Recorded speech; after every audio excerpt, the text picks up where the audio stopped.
अस्सलाम वालेकुम फ्रेंड्स, आज हम बनाने जा रहे हैं चिकन कोरमा और वो भी घर में ही तैयार किए हुए मसाले के साथ बहुत ही इजी और डिलीशियस वे में।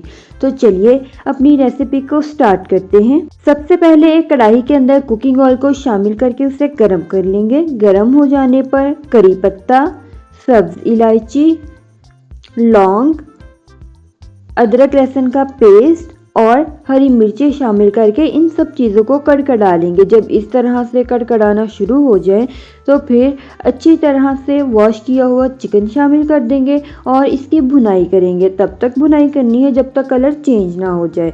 जब इस तरह से कलर चेंज हो जाए तो फिर हम कोरमा मसाला रेडी करेंगे। उसके लिए एक पैन लेकर इसमें धनिया, जीरा, कुटी हुई लाल मिर्च, पिसी हुई लाल मिर्च, सब्ज इलायची, जायफल, जावित्री, बड़ी इलायची और छोटी इलायची के बीज, दालचीनी, लौंग और नमक शामिल करके इन सब मसालों की अच्छी तरह से भुनाई कर लेंगे। जब मज़ेदार सी खुशबू आना शुरू हो जाए तो फिर इसे मिक्सी में डालकर इसका बारीक पाउडर पीस लेंगे और चिकन के अंदर शामिल कर देंगे।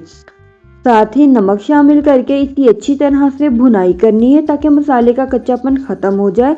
और फिर इसमें पानी शामिल करके मीडियम फ्लेम पर इसे ढककर पकाएंगे।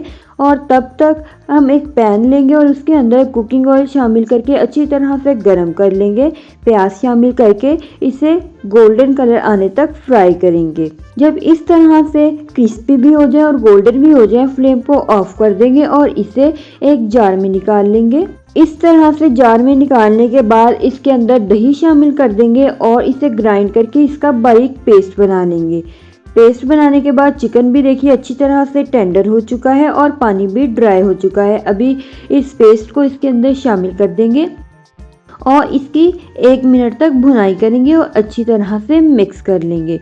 जब इस तरह से ऑयल छोड़ना शुरू कर देगा तो हरी मिर्चें, अदरक और हरे धनिए के साथ गार्निशिंग करके सर्व करेंगे।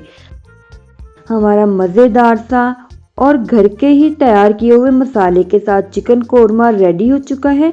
उम्मीद करती हूँ मेरी आज की रेसिपी आपको बहुत ही पसंद आई होगी। अगर पसंद आई हो तो वीडियो को लाइक कीजिए, ज़्यादा से ज़्यादा शेयर कीजिए और मेरे चैनल को सब्सक्राइब कीजिए। अभी मिलेंगे अपनी नई रेसिपी के साथ, तब तक के लिए अल्लाह हाफिज़।